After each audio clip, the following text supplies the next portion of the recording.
दोस्तों, आज हम एक्सप्लेन करने जा रहे हैं 2024 की एक शानदार मूवी जिसका नाम है महाराजा। ये फिल्म एक जबरदस्त सस्पेंस थ्रिलर है जो आपको आखिरी पल तक बांधे रखेगी। कहानी के ट्विस्ट और टर्न्स आपको सोचने पर मजबूर कर देंगे कि आखिर आगे क्या होगा। अगर आपको हमारी ये वीडियो अच्छी लगी हो तो प्लीज लाइक करें, शेयर करें और चैनल को सब्सक्राइब करना न भूलें। साथ ही बेल आइकन को भी दबा दें ताकि आपको हमारे लेटेस्ट अपडेट्स मिलते रहें। और हाँ, हमने किल फिल्म को भी एक्सप्लेन किया है जो कि एक और बेहतरीन मूवी है। उसका लिंक नीचे डिस्क्रिप्शन में मिलेगा, तो उसे भी जरूर देखें। कहानी की शुरुआत होती है एक सलून में जहां अपना महाराजा यानी विजय सेतुपति काम कर रहा होता है। अब उसकी सूरत थोड़ी उदास सी लगी रहती है। दुकान का मालिक उसको देखकर बोलता है, अरे भाई, इस तरह मुंह लटका कर काम करेगा तो एक भी ग्राहक यहाँ नहीं आएगा। इतने में एक आदमी अपने कुत्ते के साथ अंदर आता है और बोलता है, भाई, बाल तो मेरे कटवाने हैं, कुत्ते के नहीं। कुत्ते के बाल तो मैं पार्लर में कटवा के आता हूँ। बाल काट के महाराजा अपने मालिक को बोलता है, भाई, 2 दिन की छुट्टी चाहिए, बीवी और बच्चे को मार्केट ले जाना है और थोड़ा घर का सामान भी लेना है। फिर अगला सीन मार्केट में शिफ्ट होता है जहां महाराजा अपनी बेटी के लिए खिलौना खरीदने के लिए टॉय शॉप में जाता है। कुछ सोच विचार के बाद वो आखिरकार एक खिलौना चुनता है। अब जैसे ही वो अपनी बीवी के लिए गिफ्ट लेकर दुकान से बाहर निकलने वाला होता है, अचानक एक ट्रक उनके घर को कुचल देता है। घर में रखा कचरे का डब्बा सीधा उनकी बेटी पर गिरता है। इस हादसे में बीवी तो वहीं मारी जाती है लेकिन बेटी बच जाती है। इसके बाद कहानी 15 साल आगे बढ़ती है। अब हम देखते हैं कि उनकी बेटी ज्योति खेलकूद में एकदम फास्ट है लेकिन पढ़ाई में उतनी ही ढीली। हमेशा सब्जेक्ट में फेल होती रहती है मगर स्पोर्ट्स में आगे होने की वजह से पीटी टीचर का खास ध्यान उस पर रहता है। दूसरी तरफ महाराजा की जिंदगी में भी कुछ बदलाव आते हैं। उसकी एक डॉक्टर के साथ अच्छी यारी बन जाती है और वो दाढ़ी बनाने के लिए सीधे डॉक्टर के घर तक भी जाता है। महीने भर जितना भी काम हो लेकिन एक छुट्टी अपनी बेटी के लिए जरूर निकालता है जिसमें वो उसे घुमाने ले जाता है। अब बाप बेटी का रिश्ता भी बड़ा प्यारा दिखता है। ज्योति अपने पिताजी को छोटी छोटी बातों पर टोकती रहती है, पापा, पंखे का स्विच चालू छोड़ देते हो, चाबी भूल जाते हो और खाना भी ठीक से नहीं बनाते हो। एक दिन स्कूल में ज्योति पर इल्जाम लग जाता है कि उसने एक अश्लील वीडियो वायरल किया है। अब स्कूल के प्रिंसिपल, टीचर्स और ट्रस्टी सभी उसे जम के डांट रहे होते हैं। पहले तो महाराजा अपनी बेटी का सपोर्ट करता है और बोलता है, मेरी बेटी ऐसा कर ही नहीं सकती। मगर तभी मैडम हाफिजा एक लड़के को पकड़ कर लाती है और बताती है कि असली कांड इस लड़के ने किया है। ट्रस्टी गुस्से में उस लड़के को एक जोरदार थप्पड़ लगा देता है। महाराजा ये सब देखकर कहता है, गलती इस लड़के की थी, सजा भी इसको मिलनी चाहिए थी, लेकिन तुमने मेरी बेटी को डांटा, अब माफी मांगो। ट्रस्टी नाराज होकर बोलता है, पागल हो गया है क्या, चल निकल यहाँ से, और गार्ड्स को भी बुला लेता है। मगर महाराजा हटने का नाम ही नहीं लेता। वो डंडा पकड़ लेता है और बोलता है, जब तक तुम मेरी बेटी से माफी नहीं मांगोगे तब तक मेरी बेटी यहाँ से नहीं जाएगी। अब ज्योति भी रोने लगती है और कहती है, सर, मुझसे माफी मांग लीजिए ना, मेरे पापा को माफ कर दीजिए वरना ये यहाँ से नहीं हटेंगे। ट्रस्टी को भी आखिरकार माफी मांगनी पड़ती है और मामला वहीं सुलझ जाता है। इसके 10 दिन बाद ज्योति अपने पापा को बताती है, पापा, मेरी स्पोर्ट्स ट्रेनिंग में अच्छे नंबर आए हैं और अब मुझे स्टेट के बाहर 10 दिनों के कैंप में जाना है। जब तक मैं नहीं आती मुझे टाइम पर वीडियो कॉल करते रहना और लक्ष्मी, जो कि कचरे का डब्बा है जिसने बचपन में उसकी जान बचाई थी, की भी खबर देते रहना। फिर एक रात महाराजा जब अपना काम खत्म करके देर रात घर लौट रहा होता है तो घर में कुछ अनहोनी हो जाती है। उसे मारपीट कर बेहोश कर दिया जाता है। इसी वक्त एक सांप भी आ जाता है लेकिन उसका इस कहानी में कुछ खास काम नहीं है। अगले दिन सीन बदलता है और एक अमीर आदमी अपनी कार गैराज में खड़ी करता है और मैनेजर को बुलाकर बहुत मारता है। कहानी में आगे बढ़ते हुए सीन शिफ्ट होता है एक गैराज में जहां एक अमीर आदमी अपनी कार लेकर पहुंचता है। वो गुस्से में मैनेजर से कहता है, मैंने गाड़ी कल ही रिपेयर के लिए दी थी लेकिन ये गाड़ी 300 किलोमीटर एक्स्ट्रा चली हुई है, ऊपर से मेरे सर का दिया हुआ चश्मा भी गायब है। मैनेजर तुरंत धाना को बुलाता है, तूने ही गाड़ी साफ की थी, बता इनका चश्मा कहाँ गया। धाना थोड़ा टशन में रहता है लेकिन बताता है कि वो इस बात का जवाब बाद में देगा। अमीर आदमी पहले धाना को पीटता है लेकिन धाना कुछ खास असर में नहीं आता और जवाब में बोलता है, तुझे तो मैं आज रात देख लूंगा। इसी बीच दर्शकों को पता चलता है कि धाना अभी 2 दिन पहले ही जेल से छूटा है और एक बड़ा कांड पहले ही कर चुका है। अब दूसरा कांड करने की फिराक में है। रात में जब अमीर आदमी अपने दोस्तों के साथ बैठकर शराब पी रहा होता है तभी धाना वहाँ धमकता है। बिना कुछ कहे धाना सीधा अमीर आदमी के 2 थप्पड़ बजाता है, फिर मारपीट करता है और वहाँ का बिल पे करके शराब की बोतल अपने साथ ले जाता है। सीन अगले दिन की तरफ शिफ्ट होता है। हम देखते हैं कि पुलिस स्टेशन में महाराजा पहुँच जाता है और वहाँ के इंस्पेक्टर को बताता है, साहब, मैं पासी में मणिकरण सोसाइटी में रहता हूँ, मेरा नाम महाराजा है, हर रोज रात 10 बजे अपनी दुकान बंद करके घर जाता हूँ। एक दिन मैं घर पहुँचा तो देखा कि 3 चोर अंदर घुसे हुए थे। उन्होंने मुझे पकड़कर बुरी तरह पीटा और मेरा कचरे का डब्बा उठा कर ले गए। आप मेरी FIR दर्ज कीजिए। पुलिस वाले महाराजा को पागल समझते हैं और कहते हैं, अरे भाई, कचरे के डब्बे की भी कोई शिकायत लिखवाता है क्या? चल यहाँ से निकल ले। लेकिन महाराजा अपनी बात पर अडिग रहता है। वह स्टेशन में रखे लकड़ी के पट्टे को पकड़ लेता है और कहता है, जब तक आप मेरी शिकायत दर्ज नहीं करेंगे मैं यहाँ से नहीं जाऊंगा। पुलिस स्टेशन में खूब खींचातानी होती है और इस चक्कर में स्टेशन की हालत खराब हो जाती है। इसी दौरान एक सांप भी वहाँ आ जाता है। अब इस फिल्म में सांप का क्या रोल है ये तो कोई समझ नहीं पाता, मगर कहानी में इसे बार बार घुसाया जा रहा है। अब कहानी में ट्विस्ट आता है। एक भ्रष्ट पुलिस वाला यानी करप्ट पुलिस इंस्पेक्टर की एंट्री होती है। हुआ ये कि एक घर में 85 तोला सोना चोरी हो गया था।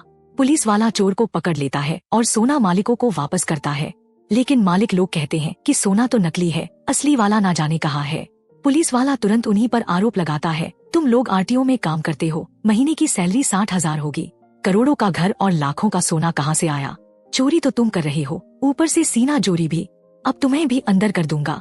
कहानी अब धीरे धीरे और पेचीदा होती जाती है, जिसमें हर मोड़ पर नए खुलासे होते हैं और दर्शक आखिरी तक सस्पेंस में बंधे रहते हैं। अब कहानी में थोड़ा और ट्विस्ट आता है। अमीर दंपत्ति जिनके घर से सोना चोरी हुआ था कुछ नहीं बोलते और पुलिस वाला जो असल में खुद चोर है उस नकली सोने के साथ मौज मस्ती करता है। अब ये पुलिस वाला जब अपने पुलिस स्टेशन वापस आता है तो देखता है कि थाने की हालत बुरी तरह बिगड़ चुकी है। वो गुस्से में पूछता है, ये सब क्या हुआ? सबकी नजरें महाराजा की तरफ उठ जाती हैं। नटराजन महाराजा से पूछताछ करता है और महाराजा फिर वही कहानी सुनाता है। साहब, मैं रात 10 बजे घर पहुंचा तो देखा कि 3 लोग पहले से घर में मौजूद थे। उनके मुंह पर मास्क था। जैसे ही मैं घर में दाखिल हुआ उन्होंने मुझे पकड़कर पीटा। घर में चोरी करने के बाद वे मेरा कचरे का डब्बा भी उठा कर ले गए। मेरी FIR दर्ज करो। नटराजन भी वही जवाब देता है, यहाँ से निकल जा वरना गोली मार दूंगा। लेकिन बंदूक का डर दिखाने के बावजूद महाराजा फिर लौट आता है और कहता है, मैं अपने कचरे के डब्बे को ढूंढने के लिए आपको 5 लाख रुपए दूंगा। अब ये बात जैसे ही पुलिस स्टेशन में फैलती है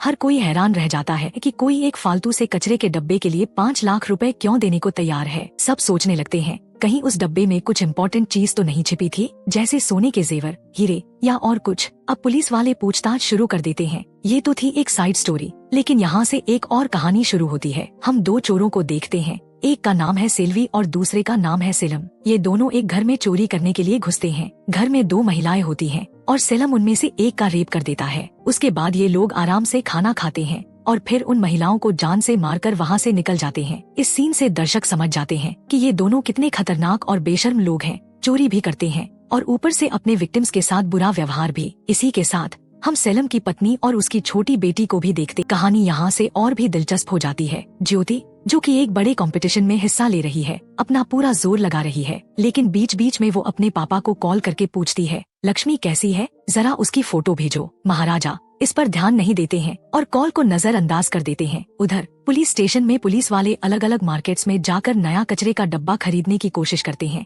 लेकिन वो डब्बा कहीं मिलता ही नहीं। इस दौरान सेलम जो अलग अलग घरों में चोरी करता रहता है, जब अपने घर लौटता है तो अपनी बीवी को बताता है, आज दुकान पर कम सेल हुई, छोटा आदमी हूँ, कम कमाता हूँ, लेकिन अपनी बेटी को लाखों करोड़ों की खुशियाँ जरूर दूंगा। इसी बीच एक पुलिस वाला हेडक्वार्टर्स में जाकर एक नंबर को ट्रेस करवाता है। अब ये नंबर ट्रेस करवाना क्यों जरूरी है ये मैं आपको बाद में बताऊंगा, क्योंकि ये फिल्म एक टाइम ट्रेवल मूवी की तरह है। जब सारे प्लॉट्स खुलेंगे तो आपको असली मजा आएगा। अब कहानी फिर से पुलिस स्टेशन में लौटती है, जहां महाराजा को बैठे हुए 2 दिन हो चुके हैं। तभी एक शख्स आता है और अपने दोस्त धाना की शिकायत दर्ज कराने की कोशिश करता है। वो बताता है कि एक मोटा आदमी आया और धाना को मारकर चला गया, क्योंकि धाना ने उसका चश्मा चुरा लिया था। अब धाना गायब है और वो उसे ढूंढ नहीं पा रहा। यहाँ से हमें 2 दिन पहले की कहानी दिखाई जाती है। असल में जब महाराजा को उन गुंडों ने पीटा था तो उसकी जेब में से एक होटल का बिल निकल आया था। उसी होटल में जाकर महाराजा को वही अमीर आदमी दिखता है, जिससे वो पूछता है, क्या आप उन गुंडों को जानते हैं जिन्होंने मुझे मारा और मेरा कचरे का डब्बा उठा ले गए? अमीर आदमी मना कर देता है और महाराजा को वहाँ से जाने के लिए कह देता है। तभी धाना वहाँ आ जाता है और वही सीन दोबारा क्रिएट होता है जो हमने पहले देखा था। धाना और अमीर आदमी के बीच मारपिटाई होती है। इस रात महाराजा धाना का पीछा करता है और आखिरकार उसके अड्डे तक पहुंच जाता है। वहां पर धाना के लोग भी जमा हो जाते हैं और फिर से एक बड़ी लड़ाई शुरू हो जाती है। लेकिन महाराजा कहता है, मुझे तुम लोगों से कुछ लेना देना नहीं है, मुझे सिर्फ धाना से बदला लेना है। जब धाना के लोग महाराजा को मारने के लिए आगे बढ़ते हैं, तभी महाराजा के हाथ में एक बड़ा कोयता आ जाता है। महाराजा जो कि धाना का पीछा करते हुए उसके अड्डे तक पहुंचता है। अपने हाथ में कोयता पकड़े हुए धाना की जमकर धुनाई करता है। लेकिन महाराजा का असली मकसद धाना से ये जानना था कि उस दिन उसके साथ बाकी के 2 लोग कौन थे। धाना जवाब देता है, ढूंढ सके तो ढूंढ ले, उनमें से एक पुलिस स्टेशन में है। इसके बाद धाना की मौत हो जाती है। अब जब धाना ने पुलिस स्टेशन का नाम लिया तो महाराजा का शक यकीन में बदल जाता है, और यही वजह थी कि वो बार बार पुलिस स्टेशन के चक्कर काट रहा था और पुलिस वालों की हर बात मान रहा था। उसी दिन वही मोटा अमीर आदमी जिसे धाना ने पीटा था पुलिस स्टेशन पहुंचकर शिकायत दर्ज कराने की कोशिश करता है। अगले दिन का सीन शिफ्ट होता है, जहां हम देखते हैं कि कुछ पुलिस वाले अपने मुखबिर नल्ला शिवम के साथ मिलकर एक पुराने दिखने वाले कचरे के डब्बे का ऑर्डर देते हैं। वो कारीगर कहता है, ठीक है भाई साहब, 2 दिन में बना कर दे दूंगा। इसके बाद कहानी शिफ्ट होती है सेलम की तरफ। सेलम अपनी पत्नी और बेटी के साथ एक ज्वेलरी की दुकान में जाता है, जहां वो अपनी बेटी के लिए एक गोल्ड की चेन खरीदता है। एक डिजाइन उसे पसंद आता है, लेकिन उसकी पत्नी कहती है, इतना महंगा हार, तुम्हारी इतनी इनकम नहीं है, ये कैसे खरीदोगे। सेलम जवाब देता है, मैं अपनी बेटी के लिए सब कुछ करूँगा। इसी बीच पुलिस वालों को धाना की बॉडी मिल जाती है और उनकी तहकीकात और तेज हो जाती है। अगले दिन सेलम अपनी बेटी के बर्थडे के लिए ज्वेलरी की दुकान से सोने की चेन लेने जाता है, लेकिन तभी उसकी पत्नी उसे फोन करती है, घर आते वक्त थोड़ी दाढ़ी वाड़ी बना कर आना, एकदम डाकू गुंडे लगते हो। सेलम पास के सलून में जाकर दाढ़ी बनवाने लगता है, और ये सलून होता है महाराजा का। यहाँ पर हम देखते हैं कि ये 15 साल पहले की बात है, क्योंकि महाराजा के बाल काले हैं। उस समय के अखबार में एक खबर छपी थी कि कुछ डाकू गुंडे जो चोरी करने के साथ साथ शोषण भी करते हैं,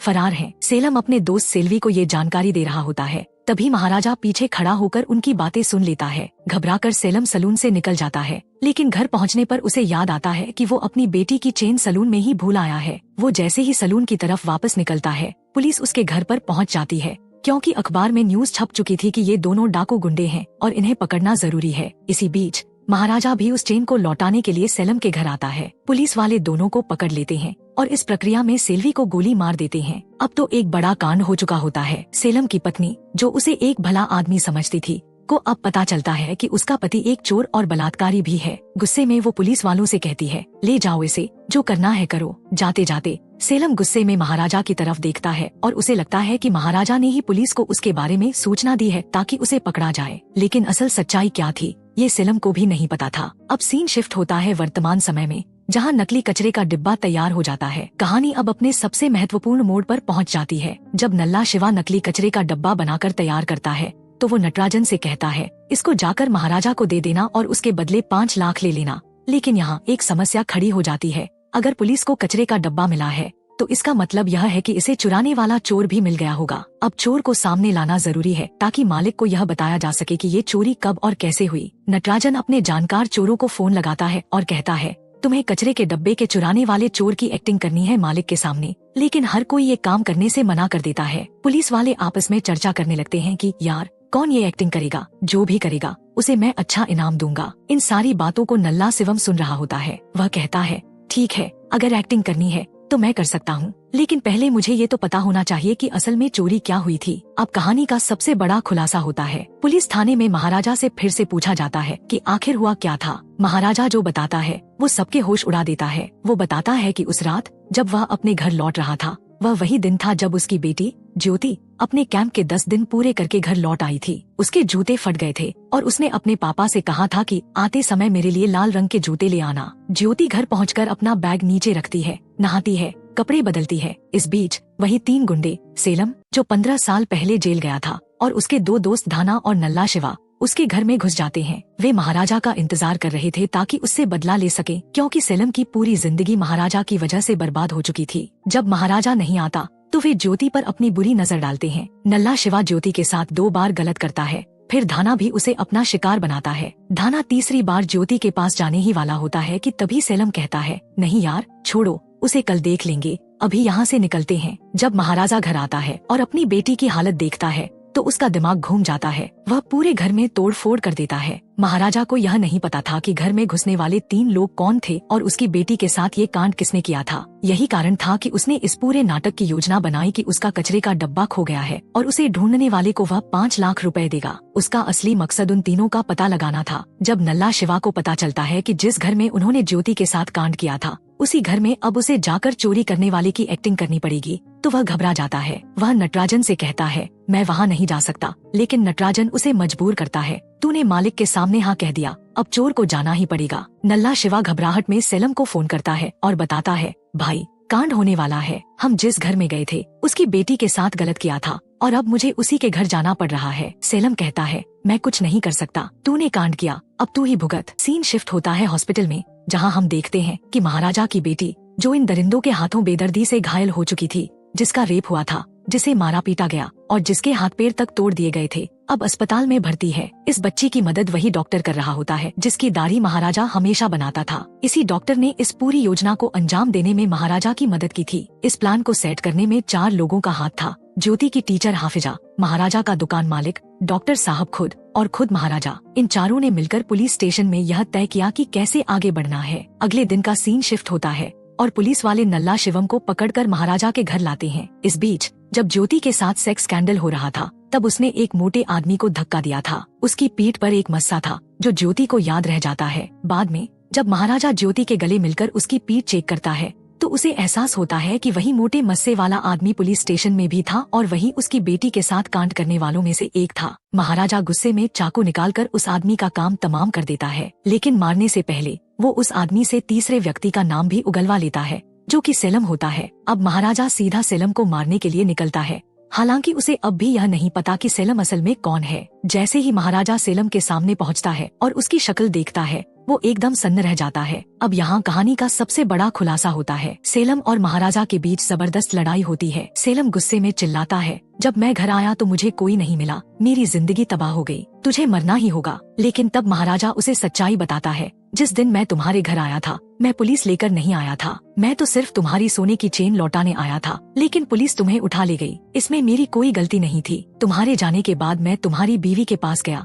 लेकिन तब तक वो घर छोड़कर जा चुकी थी। मैंने बहुत दिन तक तुम्हारी बीवी को ढूंढा और जब उसे मिला तो मैंने चेन लौटाने की कोशिश की, लेकिन उसने इसे लेने से मना कर दिया, ये कहते हुए कि चोर की चेन है, मैं अपनी बेटी को चोरी का माल नहीं पहनाना चाहती। यह सुनकर सेलम टूट जाता है। फिर महाराजा बताता है कि उस दिन जब ट्रक हादसा हुआ था तो 3 लाशें मिली थीं, एक उसकी बीवी की, एक सेलम की बीवी की और एक महाराजा की छोटी बेटी की। लेकिन जो बच्ची बची थी वो असल में सेलम की बेटी थी, जिसे महाराजा ने अपनी बेटी की तरह पाला था। जब सेलम को ये सच्चाई पता चलती है कि उसने अपनी ही बेटी के साथ ये कांड कर दिया, तो वो दर्द और गिल्ट में खुद को खत्म कर लेता है। वो बिल्डिंग से कूदकर अपनी जान दे देता है। अंत में हम देखते हैं कि वो लोग जिन्होंने सेलम की बेटी के लिए चेन चुनी थी, असल में उसकी असली बेटी ही थी। और इसी के साथ यह बेहतरीन और दिल को झकझोर देने वाली कहानी खत्म होती है। तो दोस्तों, ये थी महाराजा फिल्म की कहानी। उम्मीद है कि ये मूवी आपको पसंद आई होगी। अगर वीडियो अच्छा लगा हो तो इसे लाइक करें और हमारे चैनल को सब्सक्राइब करना न भूलें। आपको ये कहानी कैसी लगी और किस सीन ने आपको सबसे ज्यादा चौंकाया, ये हमें कमेंट बॉक्स में जरूर बताएं। अगर आपको और ऐसी कहानियाँ सुननी है तो कमेंट बॉक्स में एक हार्ट का इमोजी डाल दें, इससे हमें मोटिवेशन मिलेगी। इसके अलावा आप अगला एक्सप्लेनेशन किस मूवी का देखना चाहते हैं वो भी हमें कमेंट करके बताएं। और हाँ, हमने कल की 2898 AD नाम की फिल्म को भी एक्सप्लेन किया है, जो कि बहुत ही बेहतरीन है। उसका लिंक नीचे डिस्क्रिप्शन में मिल जाएगा, तो उसे भी जरूर देखें। धन्यवाद और जुड़े रहें हमारे साथ नई नई कहानियों के लिए।